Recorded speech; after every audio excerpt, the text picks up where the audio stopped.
There it is, 1500. Are you guys ready to hear the gavel?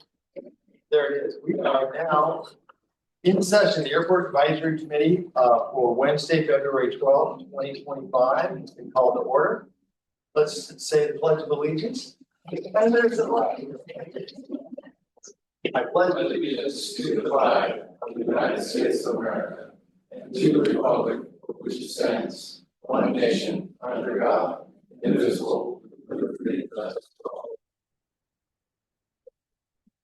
Good afternoon, everybody. And in case you don't know, my name is Tom Murray, and I'm elected chair of the Airport Advisory Committee. In addition to be able to attend in person, the meeting is being live streamed, and staff will let us know if somebody is on the internet that wants to comment. I have to make a statement here about doing that, but first I'm going to call the order of call roll. So because we got kind of a small group here, what I thought we'd do is maybe just after we call roll for the meeting, let's go around and everybody tell us who you are. Dave Gordon, ask Ron Woody, I see you over there. Okay. Richard Ron, I see you, thank you. And Carrie Liz, very good. Dr. Chip in the flesh. Chase Francis. Oh, he has to be excused. Rob Hickson is out. Okay. Excused. Excused. Okay. And Jason Ponche. Also not here. So we have Peter Goff. Peter. Right there. Thank you, Peter. And Melissa Johnson, I see over there. Thank you very much. And Sean Ellis. Yep. Right next to me. Okay. So we have a quorum. Let's go ahead and start with Nick. Good afternoon, everyone. Nick Ellis with CNS Engineers, Program Manager, working on our Seattle office. I am the project manager for the secret documents. Yeah. And you're going to speak to us later. Absolutely. Thank you. Mark Champion with CNS Engineers. I lead our national aviation practice, principal on this project. And it's David Reed. I'm the program manager for the city's airport management team, our airport operations, capital improvement projects, and our biological programs. Anything else he tells me? Hi, Jennifer Beers, I oversee all these things with the airports. Okay, Ray. Ray Richmond, Crown Air Aviation. I'm a charter organization, What are you getting? and a charter programming department. I don't know what I am. In charge of everything. Yeah, I'm in charge of. Really?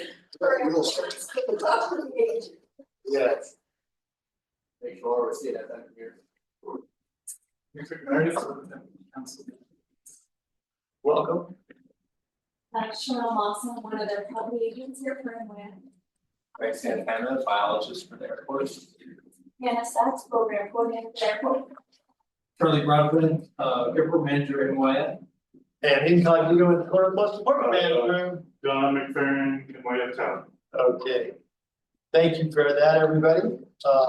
We are now moving on to, I'm sorry, I have to read the internet. If you are in person, please complete a speaker slip located at the entrance to the southwest entrance and provide it to Mr. Vargas. I'm sorry, you beat me. Somebody did. John Carlo Vargas, work for City Airports Administration. Thank you. Okay, so you hand your speaker slip to Mr. Vargas. In-person testimony will conclude before virtual testimony begins. Members of the public can also join the webinar by computer, tablet, or smartphone by accessing the link, which is listed online in the preamble language of the agenda. If you need to participate by telephone, you may dial 833-568-8864. This webinar ID is 160-666-4906. The information is also available on the agenda. Please note that if you're watching via online, there may be a delay. You can participate via the audio on your phone and mute your TV or computer when it is your turn to speak. If you wish to speak on a particular item, wait for that item to be called and then raise your hand to speak by tapping the raise your hand icon. Or if you are a calling participant, *9 on your cell phone or like if you raise your hand during a non-comment period, the hand will be lowered. And once again, we do have a quorum. So we are in the item number 3, non-agenda public comment. Mr. Rogers, do we have anybody online for non-agenda public comment? We do not. Okay, anybody else in the room for non-agenda public comment? All right, moving right along, we are now on item number 4, which is the approval of the minutes. Hope everybody had a chance to look at the package and review the minutes. Does anybody have any comments about that? One error in the minutes. It says that we approved the minutes of January 8, 2025, and then 5 in the minutes, and that's obviously not correct. Approved the minutes from the previous. Yeah. There you go. Somebody read them. Someone read. Yeah. I try to always catch it. Some kind of error, missed that. Very good. On the previous meeting, I wasn't on the board. It was December something. Second, Wednesday, correct. So, I'm sure. Well, whatever that date is, Yeah. that should be appearing in 5A. Okay, so we need a motion to approve. And number 9, the committee comments. I used that section of the meeting in January to request that our monthly reports contain data on the sales of the unleaded UL 94 fuel Yes. in comparison with the sales of the leaded aviation fuels that are still for sale. And I saw that. I saw that on the report. Okay, that was part of the committee comments, so I was Okay. making that in minutes. Sure. Hannah, are you taking it? Or Jennifer? I will make. Okay, all right. So we'll have an approval of the minutes based on the amendment of Mr. Ron's comments and Peter Rock's correction of the date. Any other comments or corrections? Make a motion that we approve the minutes as amended. A second. Dave Gordon seconds. All right. Let's have the vote. All in favor? All opposed? Any abstentions? Motion carries. Okay. Moving along at the speed of bureaucracy, we're now on number 5, which is unfinished business. And I don't believe there are any unfinished items. So let's move to number 6. And that is the election of the 2025 chair and vice chair for the airport advisory committee. I nominate Peter Duff to be the vice chair. Before he has a chance to.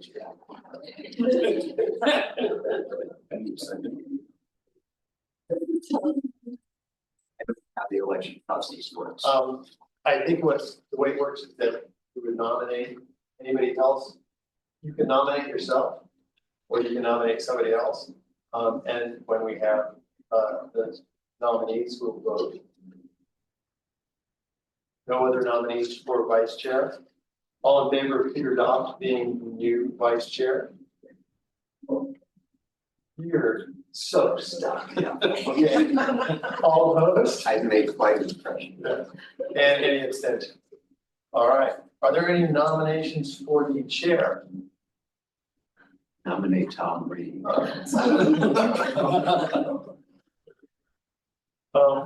accept the nomination. Any other nominations? They should. Hey, okay, so there is a nomination on the table for Tom Reed to be re-elected chair of the AAC. All in favor? All opposed? Any abstentions? Okay, unfortunately, the motion carries. So we now have a chair and a vice chair for the advisory committee. I have a quick question. Do we still do the usual, when we have a new vice chair, that he or she buys drinks upstairs? I think that's right. We should. As soon as Jorge gives me the AAC credit card. We'll be happy. Yes. We're watching those guys making that. Right. So in the interest of complete transparency, I want you guys to know that I enjoy being chair very much. And I've been on this committee for a while. It is my intention to gently fade into retirement here. So I will, hopefully, we will, as soon as Peter is comfortable with being chair, he will become the chair. And then he'll lead it to vice chair. So think about who you might want, the vice chair. But I promise not to leave you guys until everything's covered and ready to go. I apologize for sticking everyone with a chair who really doesn't even know where the men's room is yet. We got that over at one meeting, but Don't sell yourself short. Peter Right. is a retired state superior court judge and he knows his way around meetings, so you will be fine. Or he writes you a script all right. you guys think I'm so smart, all I'm doing is reading the script. Okay, we are on to informational items, and these don't require a vote. Do we have any informational items? Yes, thank you, Mr. Chair. Today we have an update on the airport master plans contract for Montgomery Gibbs and Brownfield, and we have invited at your request, CNS companies. They have flown from different states to be here today. Jake is actually on vacation over there, but he loves it so much that he's here. With that being said, Nick, please come in front and you don't mind giving us the update and introducing your team. Of course, thanks for having us.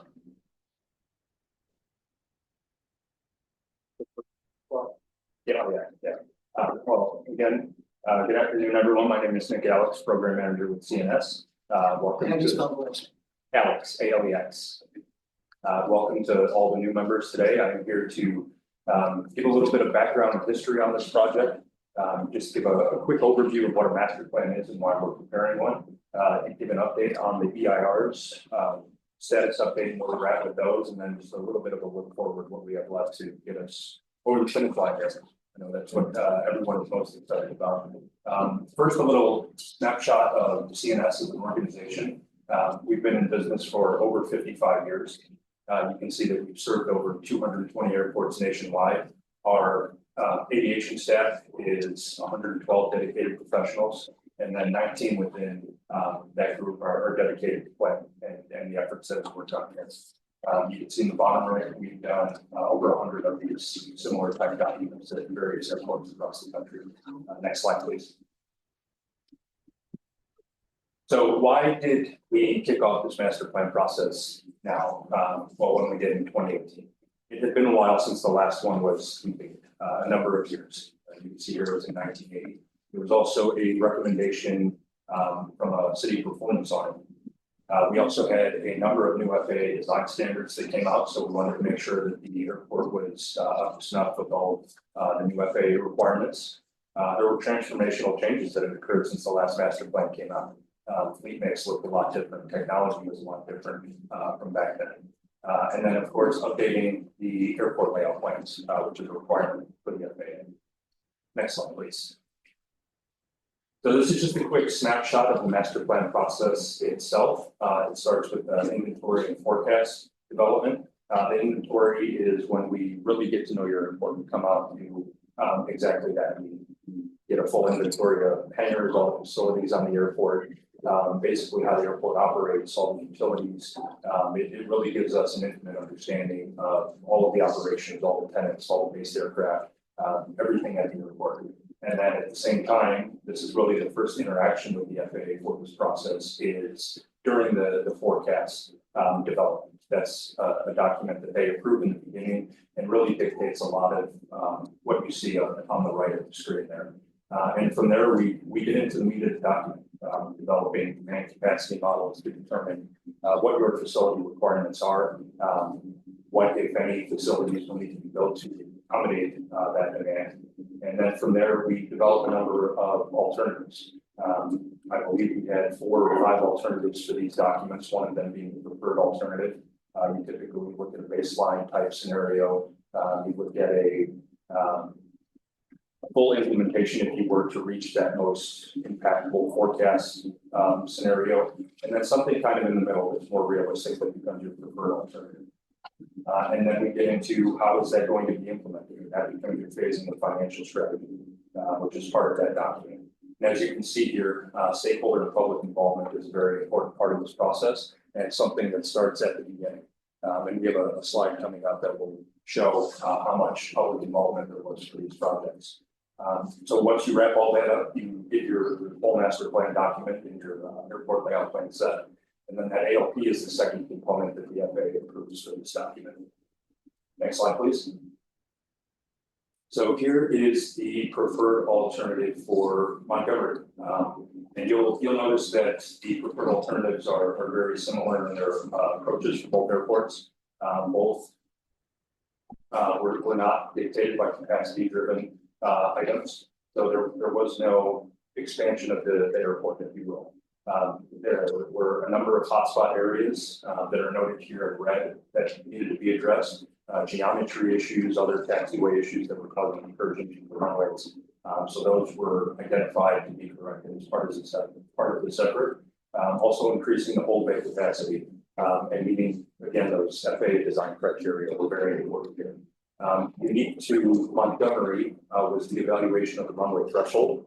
It was, I believe, city ordinance from 1992 that implemented that threshold, which basically was designed to limit the size of aircraft that can operate there.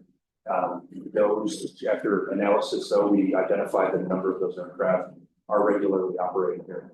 Within the regulations, they're using the threshold, but it's presents somewhat of an unsafe situation for them to fly the instrument approach on that end of the runway and then circle around and land on the other side so they can use the full length. So as part of the preferred alternative, we recommended removing or moving that threshold back to the end of the runway. Next slide, please. This is the preferred alternative for brownfields. And I forgot to mention in the previous slide, all of the green area is private development that was not part of the analysis for these EIRs that are being prepared. They were prepared separately by those private developers. This here is the San Diego Airport development. You can see in the green hatching. But again, not capacity driven, addressing a number of hotspots, increasing that whole bay capacity. And then unique to brownfield was increasing the aircraft storage and replacing the existing terminal. And that was just because it's an old building, it's outdated. It was time for an upgrade there. Next slide, please. So this is the slide that I mentioned earlier, a snapshot of the public involvement for the master plans. As you can see, it was pretty robust. We had a number of meetings, obviously updates to this committee, and we held 3 public workshops separately for both airports. So there was quite a bit of opportunity for the public to get involved and provide comment as these documents are being prepared. Next slide, please. And so that brought us to the documents that are being prepared today, the 2 separate EIRs for both airports being prepared under CEQA. And the intent of those documents, as you can see here, is to inform the public and really make them aware of any potential significant impacts that would come about as a result of the proposed projects under the preferred alternative. We encourage public involvement in this process. Again, we want to hear the community's feedback. We want to hear your feedback as we're going through this so we can incorporate your comments and any feedback that you have through this process. And then as you'll see on a summary slide at the end, the notice of preparation is really what marks the start of this effort. It's essentially just a notification that this effort is underway. It's a requirement that public notice goes out and that officially starts the CEQA effort. Next slide, please. So the purpose of the EIR is to disclose any significant impacts that might arise as a result of any of the proposed projects, identify mitigation measures to avoid those impacts. Both airports do have potentially significant impacts as a result of some of these projects, all which will be mitigated to less than significant. There's biological resources, wetlands, GHG, construction noise are a few of the potentially significant impacts. But again, all will be mitigated to less than significant as those projects come online. And they will be analyzed individually, project specific as those projects come on. The EIRs also take a look at a range of alternatives, analyzing each one separately. All of those results are presented in these information. And then similar to the master plans, we want to foster that public review and participation. We want the public's feedback during this process as well. Next slide, please. So here's a quick snapshot of where we've been, where we are, where we're going. Again, these efforts kicked off in 2018, 2019, with the really defining the project description to proceed with documents. February 7th was when that notice of preparation was released. And then the first public meeting, EIR scoping meeting, was held later that month on February 27th. And that was the first opportunity to solicit feedback from the community. You see there was a substantial gap in time there between when we initiated this effort and when the draft EIRs became ready for their first review. There were a number of reasons for that, as we talked, excuse me, as we talked about in the previous meeting. CNS did drop the ball a little bit. We had some internal issues that were identified, rectified, and now for the previous over a year now, we've been working with the city team to get back up to that and on schedule to complete these documents within the schedule. But that's, Y'all said, we had COVID. Yeah, there were some regulation changes during that time as well that caused us to go back and take another look at some of the technical analyses. So there were a number of items that went into the delay. So yeah, we picked up this effort in 2024, really got rolling again in conjunction with Jorge and his team in the planning department as well. We've been holding weekly check-in meetings just to make sure that we're staying on track. And we are just about ready to release Brownfield, the first EIR for public review. That's going through internal review at the city right now, and we anticipate having that out in the next couple of weeks here. And then similarly, Montgomery is getting very close to being ready in draft form, and that will follow shortly after to go out for public review. And then the orange slides here or the boxes here are kind of a look forward what happens after that. There are a number of presentations that are giving the planning commission and potentially council committee. After that presentation to city council for adoption. And then after that, it will go to the land use authority at the regional airport for their review of consistency with their documents. Next slide, please. That brings us to the end. I know it was a quick overview of where we've been, where we're at, and where we're going, but happy to take any questions if you might have. Please. is Brown and a contingent on Montgomery contingent on Brown? No. Okay, so we can go ahead of them or they can go ahead of us. Correct.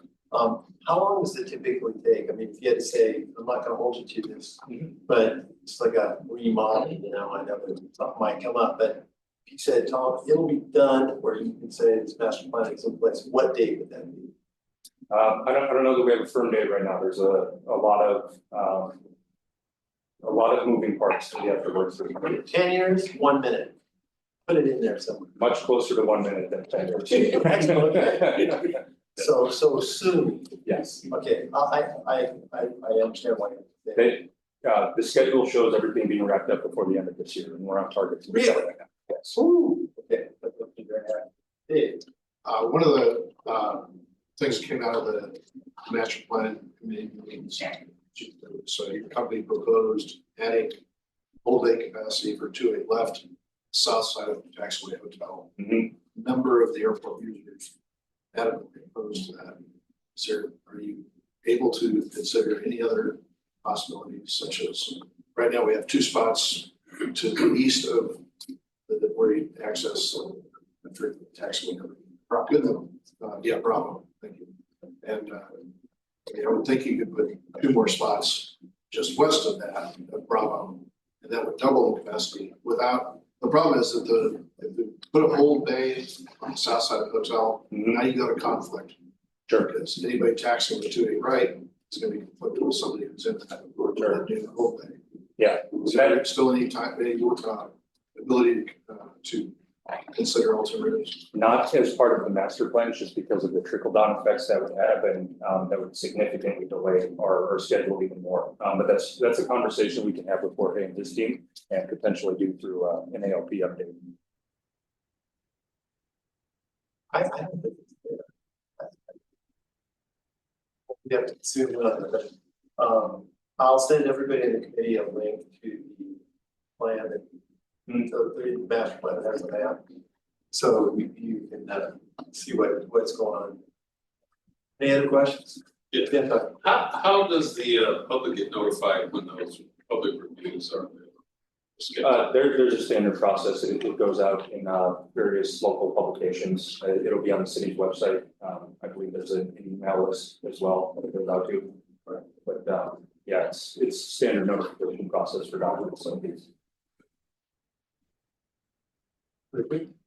Are you able to offer any information about the EIR in relation to wetlands and vernal pools contained in the airport property? Sure, in what sense? So the wetlands Any are, impacts? yeah, there will be potential impacts for some of the projects, but again, all mitigated to less than significant. And mitigation varies depending on the project and impact. But that's all listed in the document itself. Is the EIR made available to this committee as a routine matter? Ms. Reeves, or not? We can certainly send you a copy, but it'll be publicly available for review for here. There's a digital link. It'd be nice to have it. So Absolutely, and that's how it'll go out. Yeah, so we'll make sure that this group gets it. See a hand in the back.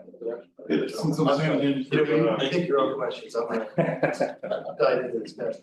Since I'm standing in for Joel, the ATM, air traffic manager over the tower, if you could please bring us in, so we can bring in FAA safety stuff and operational effect and how we can give our also 2 cents on how this will affect the operation whenever you're doing stuff like that, because I see a bunch of red and I see the run-ups and I see all kinds of safety issues here. I know there's FAA designs too, but we can also give a little perspective, so please bring us in on those meetings. Absolutely, yeah, and it's important to We'll be know. all on the same page. Yeah, absolutely, we will, and we'll coordinate that with Courtney and David. But it's important to note that master plan is, it's a planning document for the next 20 years. None of this is set in stone. It's, a lot of it is kind of a wish list, what we would like to have at the airport. Some of it is a need, obviously, the safety items, but like the orange areas, for example, here are if you are to reach that full capacity from the forecast. So those are unlikely in the near term, it's simply you do reach your full operational capacity. the control tower, I've looked at the master plan. And I've seen someplace that there's a proposal to move the control tower to construct a new one. Is that part of this plan? We did look at that. I'll look to Horton pay for a recent update on that effort here. Well, it hasn't been determined that we are getting a control tower. Right now, the study is being done. But the FAA will conduct that environmental study. They will see if the site that they're proposing is going to be the correct one. And then before, the design starts, before construction starts, that will need to be included into what we call the airport layout plan. And that needs to be approved by the FAA. And that's just an internal business review for the FAA. So the control tower here will be able to see it, stuff like TRACON, all of the different disciplines will be able to see it. And once that's approved, then they can proceed forward. But But it's it doesn't, not part of the master. it doesn't necessarily need to be part of the master plan because it's something that's just coming up right now. After the master plan has been completed and again needs to be adopted by the city council. The master plans look at a place in time. Again, this is something that's new, so you would probably open the doors for something else, which is going to be able to complete the project. And for the new control tower, the feds are going to be taking care of and for environmental needs that they need to take care of. Thanks. Right. Yeah, absolutely. Excellent. Any other questions? Yes. So once this is approved, it's like a blueprint you're saying, but individual projects would have their own sequel and equal review, right? Correct, So yeah. it's like Richard's concerned about wetlands and things like that, there's additional reviews before the planting gets involved. Correct, yeah, sorry if I didn't understand your comment, but the EIRs are taking a programmatic look at each airport, all of the potential impacts that could result from these projects. But as the individual projects come online, there will be additional analysis to take a look at exactly what those individual mitigations will be for the projects. Yes, I have the airport layout plan right in front of me, and I can send it to anybody that wants it, because I sent you, You know my email address? And send, can I send it to you, you send it to everybody? Yes, the easiest way to find it actually is sdairports.com. Under project documents, you can see the airport layout plan for both airports. Yes, it is, this one. So, and Richard, you can, when you're looking at this, you see, okay, basically the airport and paved areas are the same if they are with that, but there's some differences. The way that they're going to traffic flow, but for the most part, they're not real paved over sensitive areas. If I could just add to that, in those master plan documents, there is an environmental overview section. On that website, there is a draft section for that, where this process identified all of those environmentally sensitive resources here on the airport, so that you can see where those potential impacts are. So if you want to learn more about what those resources are, where they're exactly located at, you can look at that environmental overview section. Anybody else? Thank you, Mark. Excellent report. Thank you. Appreciate you coming all the way down. Thanks for having us. Thanks, everyone. Very important that you came. All right, do you have any public comment? Is anybody online? No public comment. Yes? No. Okay. Oh, and by the way, before we close, I just wanted to mention that we have Rebecca online, she's with planning, so she wanted to see what the questions were. So we will be able to address them during the EIR. She's with the city's planning department, and we meet every week in order to move this process along to get closure on it. And I just want to comment that I've worked with CNS 3 times now, once with Coast, once with Crowder, and now this time, and you guys always get the ball into the end zone. It's, I don't know how anybody gets anything done without you, so I'm very glad you're on the job. I'm very glad you brought the ball into the end zone. I'm like the Kansas City Chiefs. Okay, Director Rubio, your fine staff is here. You heard me a little there.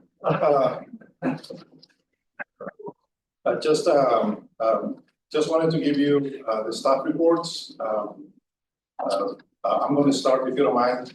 Last time we had, when I provided you an update that Robinson Aviation Services was going to be taking over the contract for Brownfield Tower. And they in fact did February 1st of this year. So it's a new contract tower for Brownfield.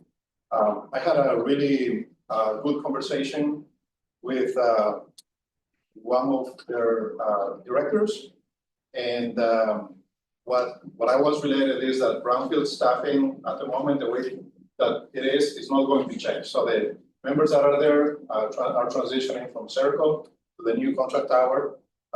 What they also related to me is that they're going to be looking for 2 new controllers. One is going to be and they're actively looking for a new controller, and they're looking to have another person that's going to be assisting them. This person probably is going to be doing some air traffic control part-time and some other administrative duties also. Robinson Aviation Services, what I was related, they have over 600 controllers at 102 airports.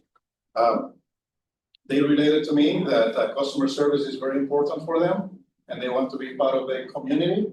And I offered them to come over to this party next time they're in town. So we're hoping to make that work at some point.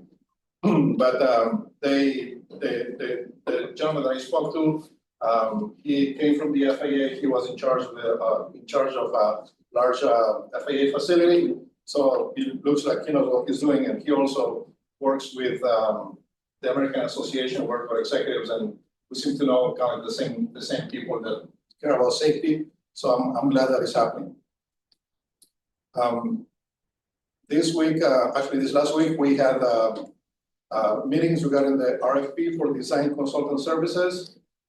David Reed over here with our staff, he is in that committee, and we're just hoping to award 3 contracts up to $3 million each. It's the $3 million are not obligated, but what that will do is it will allow us to go up to those amounts for any construction projects that we have coming up over the next 5 years at the airport. So we have about $40 million that are planned. A lot of it is FAA funded. We're looking to make sure that we get the design done so we don't lose out on any funding opportunities that may be provided for our airports. With that being said, I wanted to thank Andy, I want to thank staff, Charlie, I wanted to thank Hannah and David and Jennifer, saying we've been doing a lot of work around the airports, here at Montgomery Gibbs. We are finalizing the repaving of the Midport. So we issued a couple of notices to Airmen last week in order to get that project going. We knew it was needed. At Brownfield, we're looking to replace the roof in the the old control tower, the terminal building here at Montgomery. We're doing some work in the retail center to replace some roofs. So, and then Charlie has been helping coordinate all of those things as well. So we are really happy that those things are taking place. I wanted to express my gratitude to CAL FIRE, the City of San Diego Fire Department, the Air National Guard. A few weeks ago, with the Border 2 fire, we had a really busy airport at Brownfield. On a single day, we had 12 helicopters that usually don't be there, and they were going to Otay Lakes and putting those fires out. We were grateful that we were able to use the airport as a resource. We have critical infrastructure that helps in those situations. And what we did is with the communications department, if you have social media, Facebook or Instagram, if you follow the City of San Diego account, you can go and see we created a reel as to how they were doing. And as of today, I was just curious to see how many views we had on those. Over 30,000 views we had on that. So we're making sure that people know that we're available and that the airports are a good resource during these times. Last time I also talked a little bit about the Airport Advisory Committee bylaws. It turns out that there was an extra reading that needed to happen, and that reading council took place on January 28th.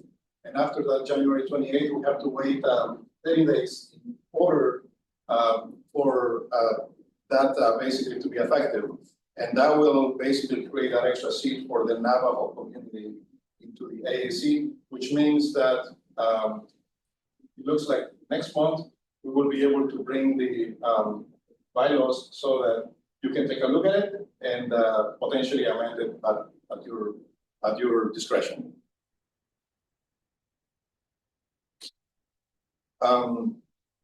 Another item that we're working on at Brownfield, and Hannah and Andy are taking the lead on that.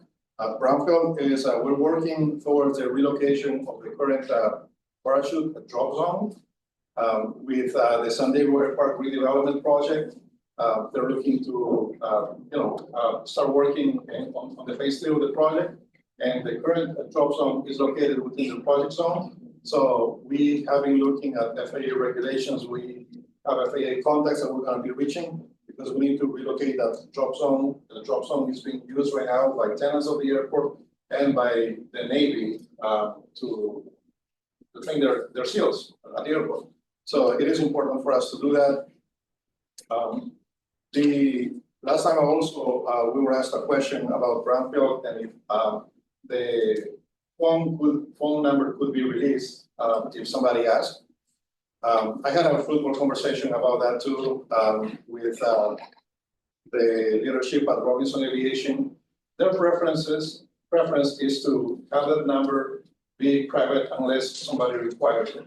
They want for the airport to be able to provide some guidance. So let's say somebody has an issue with a control tower or an issue with in case it's more than that, an aircraft gets lost, so if you don't know where it is, come through the airport and then we could potentially provide you that number, but it's on a case-by-case basis. They just don't want to get calls and maybe cause an issue with the traffic when they're managing traffic. So that's where we are. So it can be provided on a case-by-case basis.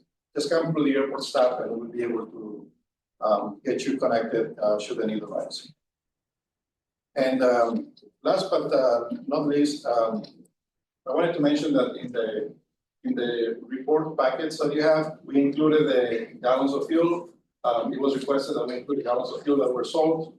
I wanted to give you a little more context on why is it that we cannot provide monthly numbers on the fuel that is sold on the airfield.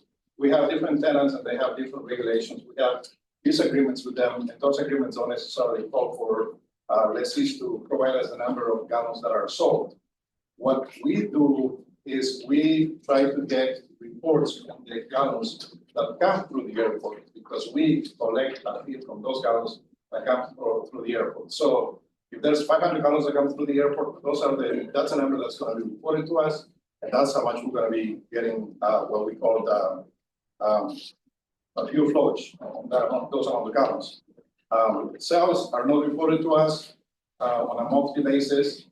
In this situation with unleaded fuel, we have worked with Crown Air, and we're going to be contacting them to provide how many gallons of unleaded fuel are provided every month. And that is in your report today, and it shows that since it was initially provided the inaugural day, they have sold 28 gallons of unleaded fuel, and we will continue to provide those in the report. So that's, I just want to clarify how that really works. We can't really provide what is being sold every month for both airports, but we can narrow it to unleaded. And if you want, we can provide more reports maybe every quarter on the rest of the fuels that are provided that are being delivered to the airport that are leaded. That's my question. How often does a fuel go to fill up the tank? Once a month? The Bowser? Well, the Bowser? That might be the wrong word. How often do you, Ray, how often do you guys order gas? Well, jet fuel, we take probably a load and a half or two a week. Wow. So, half gas, it's probably once a week. Okay, so And it's 8,000 gallon shot. so the city's flowage fee would show, in a 1 month period, would show what came through. It's not like you get it once every 2 months. And so Yeah, the unleaded fuel though, because it's been a slow mover, we aren't ordering that as much. Right. We are. Yeah, like It's not a chase, as things Right. get. yeah. So, okay, thank you. Thank you, and that's happy to answer any questions. On the bylaws, is that an action item for this committee? The bylaws are reviewed by the committee. The way that it works is we present it, you propose any modifications, and the next time we bring the modification for you to vote on. So you will present a modification adding Your comments to it. So basically, but as to the adding the new member who is authorized by the city council, who actually will prepare the document. the city staff will prepare the document and then you'll provide edits. But for next month, we won't have any edits to it because you will need to review the document. And then make maybe the suggestion that we need to add that member. And then the following month, I will bring up a draft document so that you can vote on it if you like the edits, or you can edit on the spot, and that's it. I can't see how it could not be edited given the city council's action. Seems like it has to be. Okay. I noticed that around Montgomery, a lot of the gates, maybe all of them, and the executive parking lot have these traffic counter wheels installed. Is that being done here in Emmett Brown or just here? For what purpose? It happened at Brownfield a few months ago because we were trying to do the master plan. We have to meet state requirements on the CEQA. We need to identify what are the vehicle counts that are coming in and leaving the airport for the EIM. That's for the airport. Just curious. Put traffic lights in. Sure. Okay. All right. With that being said, Charlie Broadbent, Airport Manager for Montgomery Hills, is correct. All right, good afternoon, committee members and everyone. Couple notes here, there are over 31,000 operations in January of 2025. Mentioned the paving at the Mid-4 ramp was completed. We're just waiting on the markings, which will be the 18th next Tuesday, and then that'll be available for use after that. The stormwater sample was collected for Montgomery. We take a stormwater sample, we send it into a lab, and they test it for total suspended solids, oils, and grease. And should be good to go. Hopefully we'll get good results on that, but we did get the stormwater sample in. So, then we did install Opticom emergency vehicle sensors on gate 1 and on gate 12.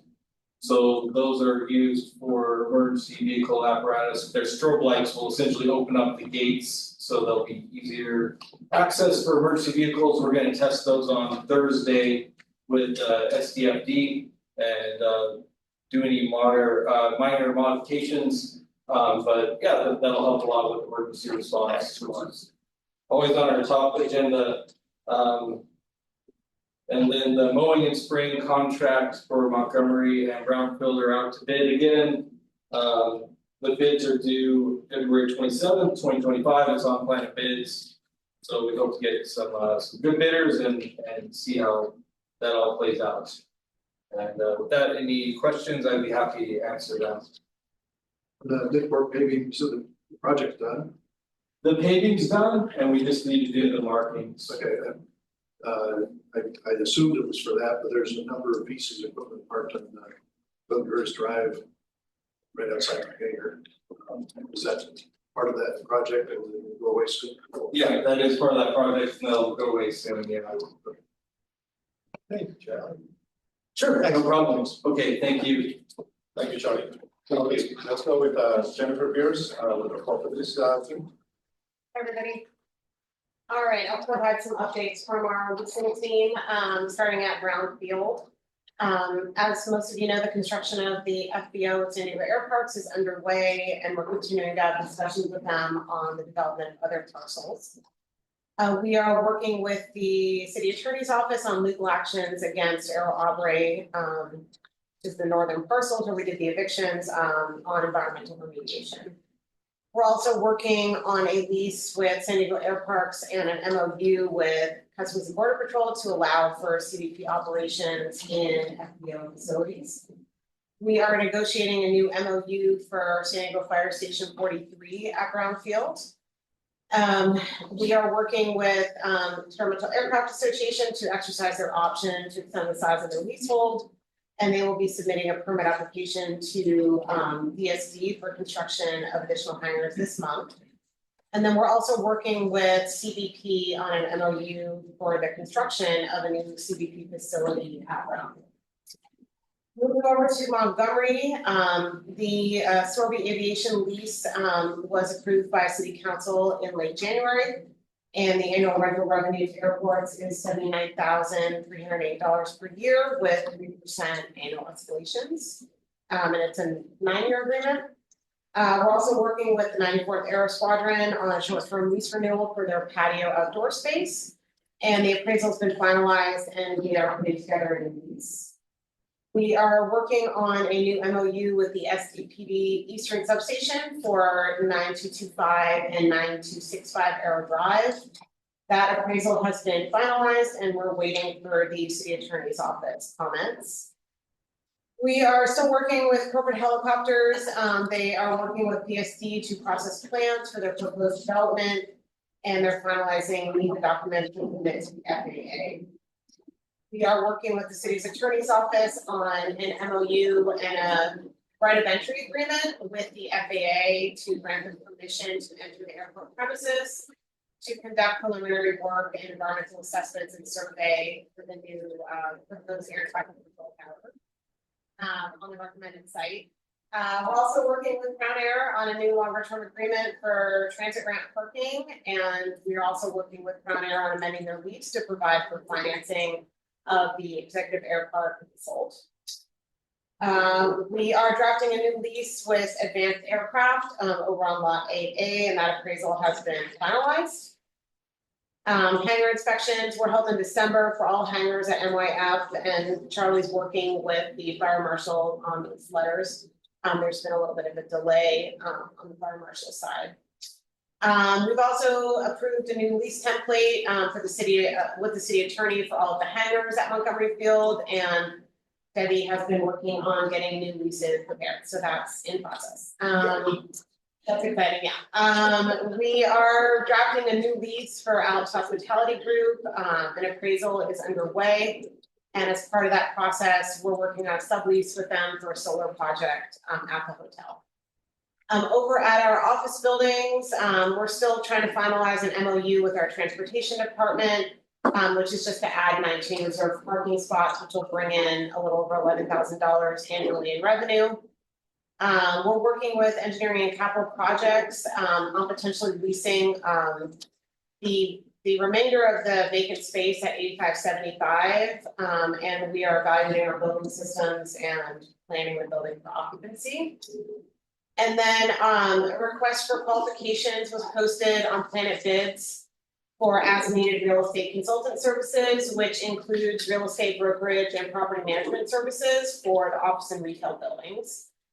Bids are due on March 10th, and then we will be able to submit proposals to the selected vendors for the scope of work that we would like. And then over at the retail center, as Jorge mentioned, phase 2 of the roofing repairs are underway and expected to be complete by mid-April. That's being administered by Engineering and Capital Projects. We are working on an amendment and a new lease for one of our existing lessees, Clown Market, to lease an additional 2,300 square feet. They'll be relocating their liquor store to a bigger suite and then retaining their existing space for an ice cream and water business. And then we have executed a new lease with a new owner for the Aero Mail suite to continue operations. And that's it for me. I have a question. So when you got to Montgomery Field after 94th Squadron, you said, talk about the appraisal on, I think it was 92. It's 9225 and 9265 Aero Drive, which is the San Diego Police Department Eastern Substation. And what's the purpose? Figure out what they should be. Well, they had a long-term MOU in place. It expired in June. So as part of that process, we have to hire an appraiser to conduct an appraisal for the market value for the site, and then put a new MOU in place. Basically, a bookkeeping issue for the city of San Diego. It's debited to the police department budget and then credited to. Yeah, that's how we handle, like, in the office buildings, we have a bunch of city tenants as well, and the way that we work out our lease agreements with them is through an MOU. So it's an interdepartmental memorandum of understanding. Oh, thanks. Yeah. Sorry, Ron, you mentioned something about the hangar inspections in December. You're talking about the ones we had this last December or this Yeah. planning for, oh. Yeah, the ones that we completed, there's just been a delay from the fire marshal on getting their report to us, and then once Charlie receives that. There weren't any huge major corrections from Montgomery, but we will have some correction letters that will get sent out, so. Okay, I thought that was all done. I didn't realize you. The inspections were done, and we just will follow up on any outstanding corrections that need to be completed. You mentioned an MOU for another CBP facility down at Brownfield, something that's separate from the inspection facility that might go in the LPO. Where is that in the airport? Which property are you talking about? You wanna? It is the one that will be within the FPO. What it is we as the city are responsible for working directly with Customs and Border Patrol. So we will have a multi, I don't want to call it agency, but multi-organization structure. Our agreement will be with San Diego Airport to lease that property back at no cost. And we will have to lease that property to the federal government at no cost, because we're finally, as the airport, responsible for that public utility. That's what it is. So there wasn't a second CBP MOU you were talking about? Well, there's two.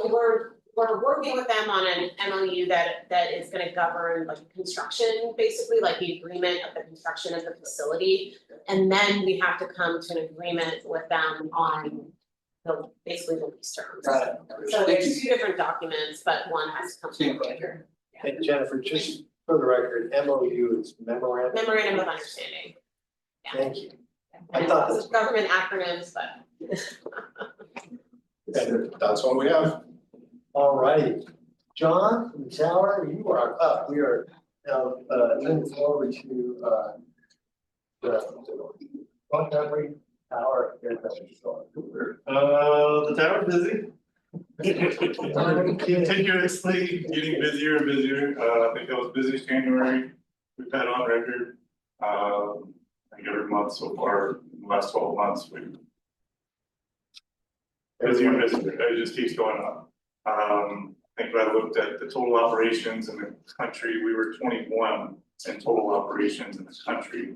For general aviation, we were like number 4, only by a couple of thousand. John Wayne beat us, and like Long Beach, or Grand Isles and Long Beach. But if you look at their numbers, there's airliners that go over the top of there that they don't talk to, that they're getting account for in their airspace, and we don't have that here. So all the planes that we usually get account for, we're actually talking to.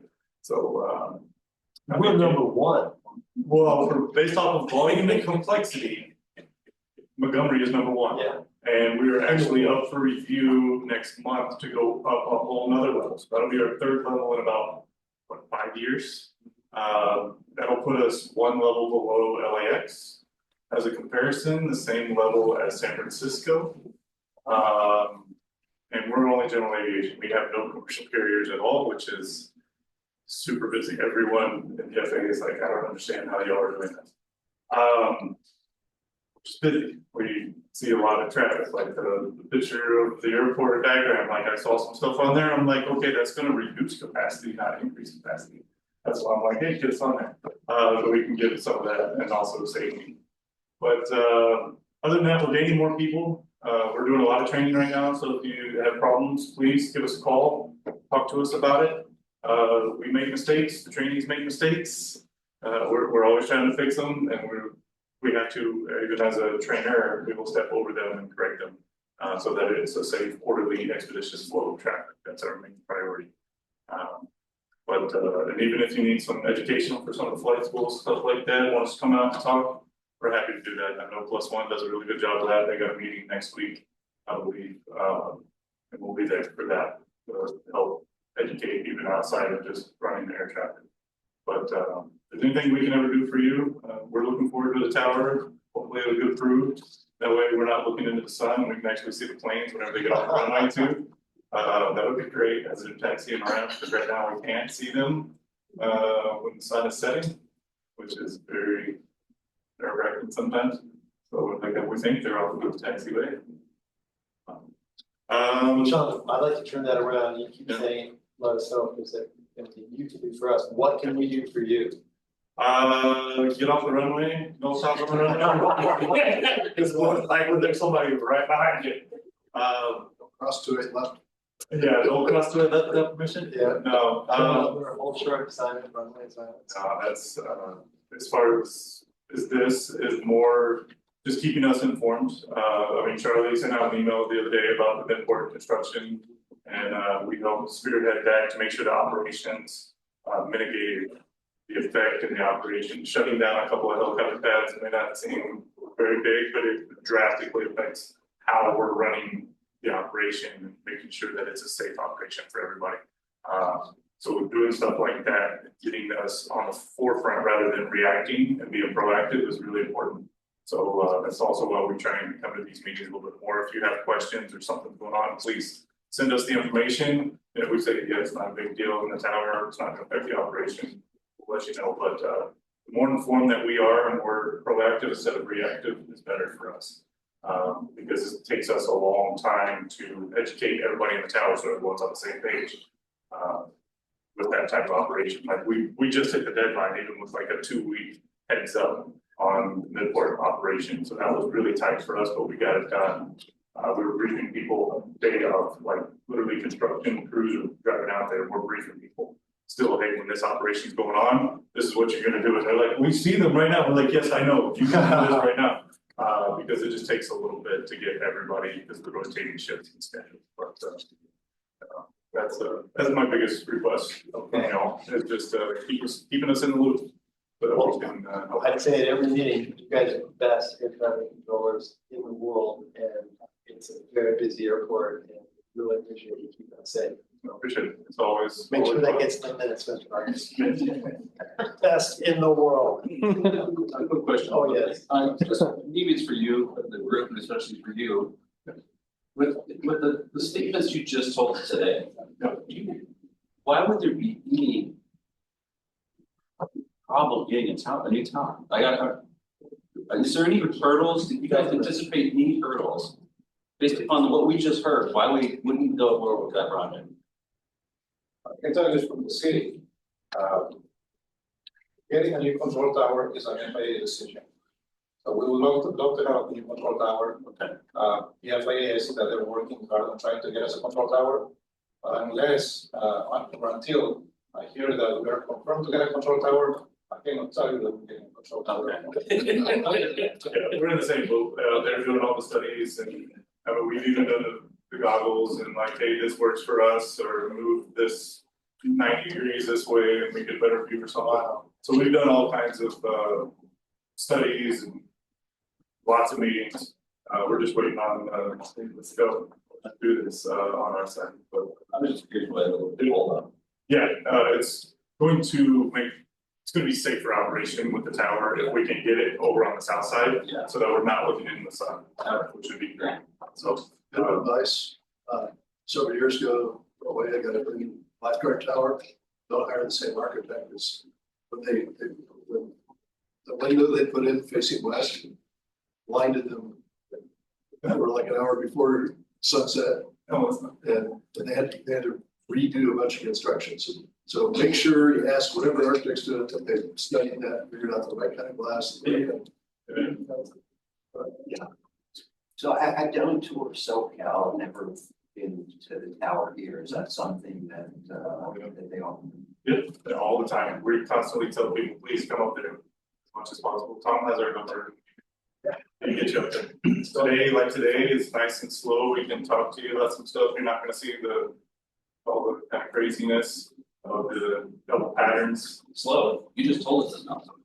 Today is like a little slow. It's too random. I mean, like yesterday we did 215 operations in an hour. And then the next hour it was the sunset and it was like 40. You know, it's feast or famine. Mostly during the daytime type of operations here. But, another thing, last meeting, I believe somebody brought up, and we keep getting asked, why are there not lights on 2A left? And I think the meeting, I can't remember, it was something about FAA funding. So I talked with FAA funding and airport appropriation, they're like, the airport lights have nothing to do with the FAA. We only do navigational lights. So the approach lights, the path, the precision approach path indicators. But I know I keep getting all those questions now. Many people ask me, why can't the FAA pay for lights? We're like, that's not, you can ask for a grant, but that's not Right, but there's pluses and minuses that be that lit, because there's just contribution from the runway, and there's other, there's, you know, it's not all down. Lights on. So that's exactly what I was gonna say. From there's different areas of the FAA. So what we do is we ask for grants from the FAA or capital project, and they have this huge list of priorities nationwide and airport wide. So it just depends on what the priority is for them. And since we have one round in the state, we're over the priority. That's awesome. Okay, any other questions from Don? Thank you very much again for your service. Showing up. The next one is, agenda is other reports. Mr. Puglia, do you have any other reports? Only the ones that I attached. Okay. Have any questions? Happy to answer them. And so that came in your packet, and the last is committee comments. We have been working on a hints and tips for better operation, got the input from the town, thank you very much. Make sure everybody knows it's not an official FAA document, but we're gonna next go to school, so CAU and get a look at it, those, and learn to fly. Everybody has put their 2 cents in. I'd like to, we add it to the agenda next time, and then we can set a date, if there needs to be public comment, or, okay, we'll put it on the agenda next time, and it'll be draft, everybody can look at it. Charlie, I was sent it to you, make sure we haven't sent it to the student. And, maybe this is not like how to, fly for the FARs, this is more like Joe taxi up to Alpha and hold short of the block, everybody else from getting out, even if you're already running street number 1, things like this, little airport tag. So, does anybody else on the committee have any other comments? Yes, sir. In regards to the the line item on the operations report for the unleaded AB gas fuel 94. I want to commend this staff for getting this data included now in the report. Of course, on behalf of the community, the ask is still that we obtain more data. Hopefully that can become available, showing how many gallons are being sold of leaded fuels, which apparently are widely outselling the UL 94. We sold 0 gallons of that in January 2025 and 25.7 gallons year to date. That's one guy. That's like one guy. That's like me filling up my car. Right. So I think we can concur that that's pretty dismal. But why is that? It is because it's difficult to get your aircraft STC, which is a supplemental type certificate. So everybody that wants to buy that gas has to go to the FAA and get a supplemental type certificate, which is happening at the speed of bureaucracy. So people, I think one guy gets it from 182, then it applies to all 182 that have that particular engine. Anybody else knows a little bit more about this? I was just told that I had to get my air money, would have to pay $100-200 or something like that. Even if there's an STC available, each aircraft has to pay to. And then the other issue is that Cirrus has said that if you use unleaded fuel in their airplanes, your warranty is voided. And this whole issue, and there's a guy online who does these videos, and he has shown the evidence of what the unleaded fuel may be doing to the paint and presumably to other parts of the airplane. Kind of scares you a little. And I think with any new technology, there's a very slow adaptation process. The FAA and the city are behind this as much as they can possibly be. They have billions of dollars invested in the development of the unleaded fuel. So I think there will be eventually a date that everybody has to comply by. So there's also 100 octane unleaded fuel that's not available yet. And that becomes, they're working on it hard. Once that becomes available, that will dramatically change. Yeah. Because it won't require these STCs to use more octane. So it's slowly happening. I was just gonna mention, the UL 94, when it first came out, they did a really good job of saying supplies of 60% of the aircraft. That's not 60% of the hours flown, that's a whole bunch of airplanes that hardly ever fly. So it was a little bit of a, the company that put that out there got, I think, some community groups excited that, hey, this is the solution, it's here, it's commercially available, it really doesn't apply to me flying out. So, and I agree, it's unleaded fuel as a real solution is on its way. There are 3 or 4 companies competing with that fuel. And I believe one of them will kind of surface as the one, but there are still some regulatory things they're working through. Like one of them is trying to get the ASTM rating, which is super important. None of the fuel suppliers want to supply a fuel that is questionable with some of these videos you're seeing. If it's deteriorating O-rings or hoses or anything in the delivery or supply chain, who wants that liability? No one does. So until these things have been verified out completely, it's going to be a slow start. So the 25 gallons we're showing, I mean, it's something. It's really nothing in the big picture. Yeah. But it's one small step. It's the first step. And I think what we'll see is it takes some of these small steps and then it's just it'll come away, really a solution that's ubiquitous or fungible for all things. And then it'll be mandatory in the whole and unleaded fuel will be on. Yeah. But it's gonna take a while for that to happen. I would guess another couple of years for that really to happen, and then the manufacturers have to get on board. I mean, if you manufacture a plane, you want to be on the hook for debts because you jumped early. No one wants to do that. Right, and everybody wants to see the other guy's airplane take off first. How's it doing? Okay, okay. And we all want that solution, but we also don't want it. So I think that's we follow up closely because we're one of the big, we look at that as very gallons. That's us, right? Yeah. So, but we're following them. as soon as there's better solutions. And the one thing to remember too about unleaded gas consumption, even though we might pour X number of thousands of gallons here, it's burned all over the United States, not burned. The airplanes take off and go away. So you have to take off and landing, admittedly, you don't want any leaded fuel anywhere if you can help it, but it's misleading if you say, okay, we poured this much fuel and it's burned right here. Well, I would like to just understand more about that, but it just seems that, considerable planning, considerable expense, a little bit of fanfare, we have it now. It's not really being adopted and just, trying to understand why, but I appreciate the data. Yeah, there's a lot of good stuff online too about why it is and why it should be, and why it isn't, why people won't do it. So, you have, it's more expensive. You have to have FAA approval to do it, and people don't trust you. So I think those are the three things. And it only applies to certain plants, doesn't apply. Yeah, it applies to only a few plants. I just think about a few things, if you don't mind. Sure. Not to turn it into a discussion item because it's common, but we have this unleaded fuel that is for piston aircraft.